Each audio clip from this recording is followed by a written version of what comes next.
Good day everyone. My name is Karn Watcharasupat. I am currently a penultimate year undergraduate student studying electrical and electronic engineering at the Nanyang Technological University, Singapore. My research areas are in signal processing and machine learning for music and audio applications.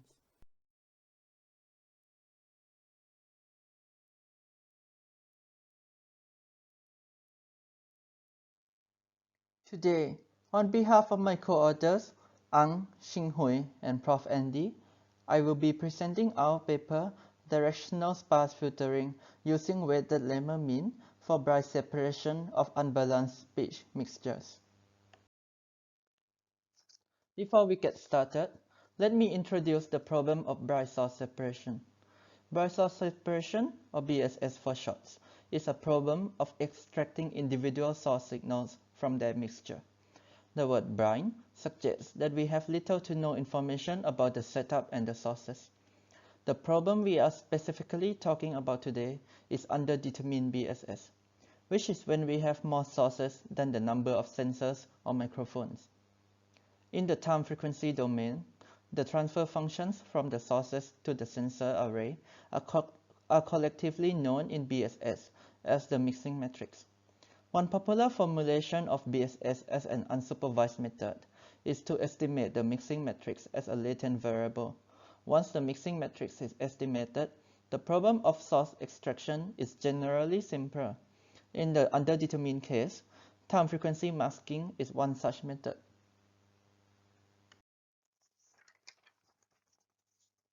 The approach we are presenting in this work is an extension of the Directional Sparse Filtering Framework, or DSF.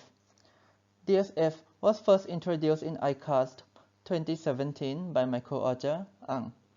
DSF is an underdetermined BSS method, which works on signals retrieved by multi-channel microphone array.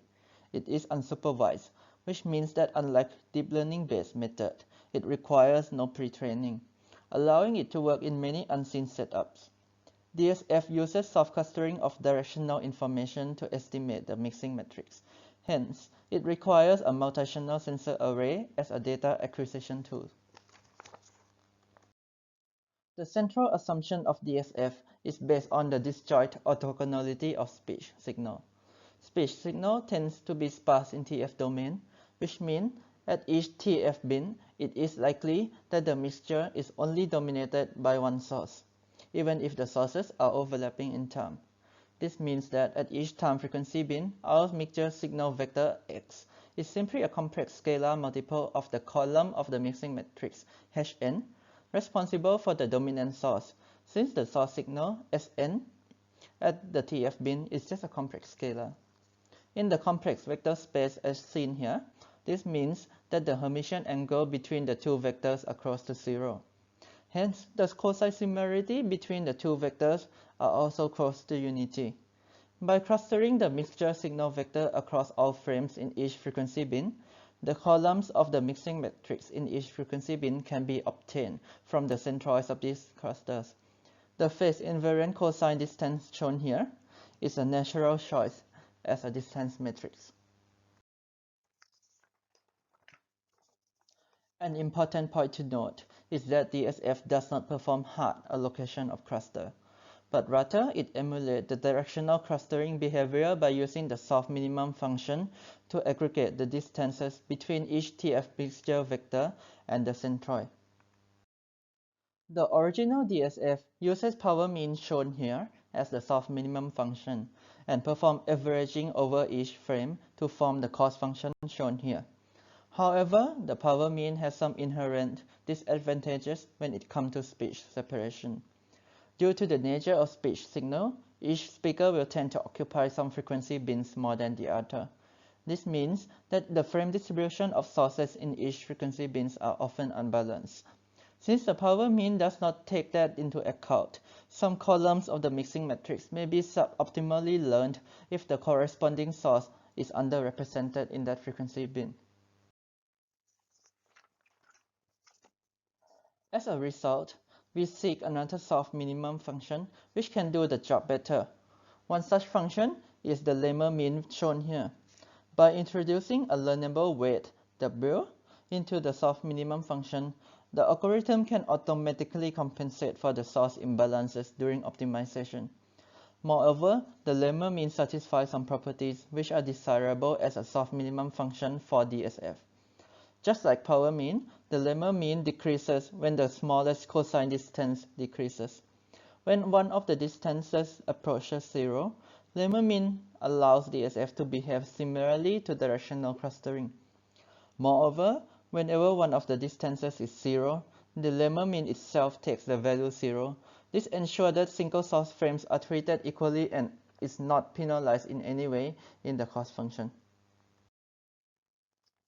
Those familiar with the Lehmer mean may notice that the Lehmer mean function introduced earlier is slightly different from the usual definition.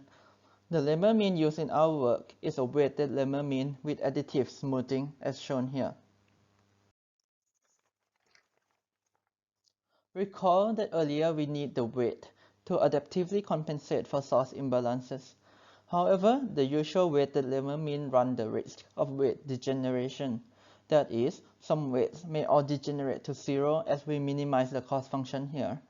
As such, we use additive smoothing, alpha, on the weight to enforce some minimum contribution of all distances to the cost function at each TF bin. Moreover, Lehmer mean also has some additional desirable properties that makes it easier to learn with gradient-based optimization. Lehmer mean has weight self-normalization, meaning the weight need not sum to 1, unlike weighted version of power mean. This greatly simplifies the gradient calculation, especially with respect to the weight. From our experience, even with the additional parameter to optimize, Lehmer mean version of DSF converges practically as fast as the power mean DSF.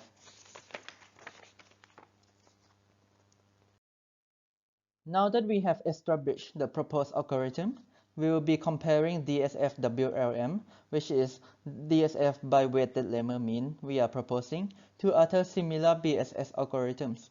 Of course, one of them is the original DSF by power mean, DSF PM. And we will also be comparing our proposed method with a CGMM, which uses Gaussian mixture model to estimate the time frequency mask. Our setup is shown here.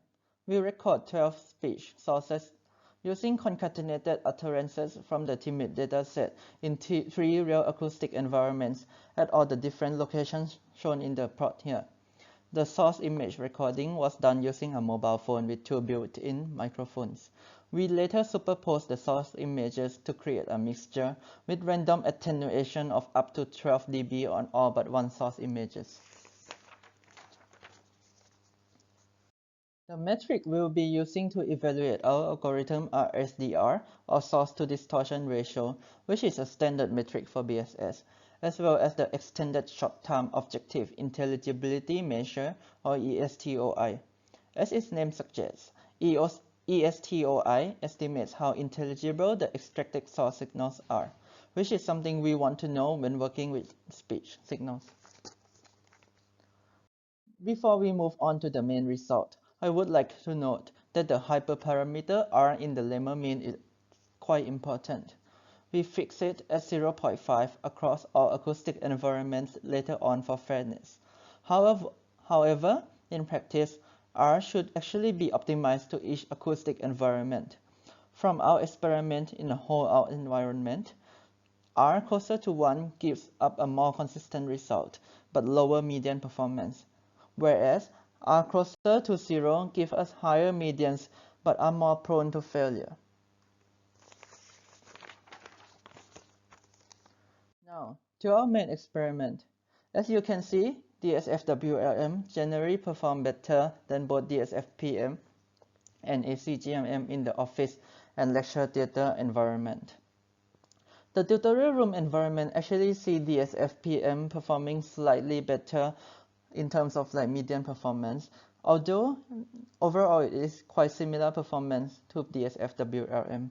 We believe this could also be due to suboptimal value of R equal to 0.5 that we fix across all environments. In conclusion, in this paper, we introduce an extension of the DSF algorithm using weighted Lehmer mean. The weighted Lehmer mean version of DSF uses learnable weights in the source minimum function to account for source imbalances. DSF WLM has relatively simple gradients and require minimal increase in computational complexity compared to DSF PM despite the larger number of parameters to be optimized. Preliminary evaluation also shows modest improvement from DSF PM, and in fact it outperformed ACGMM quite significantly. Most importantly, this paper also demonstrates the generalizability of the DSF as a BSS framework, and we look forward to seeing more works adapting this framework for other novel improvements in the field of BSS.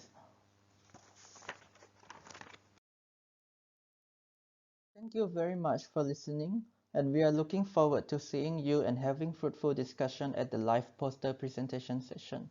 Our paper number is 1410, and we hope to see you there. Thank you.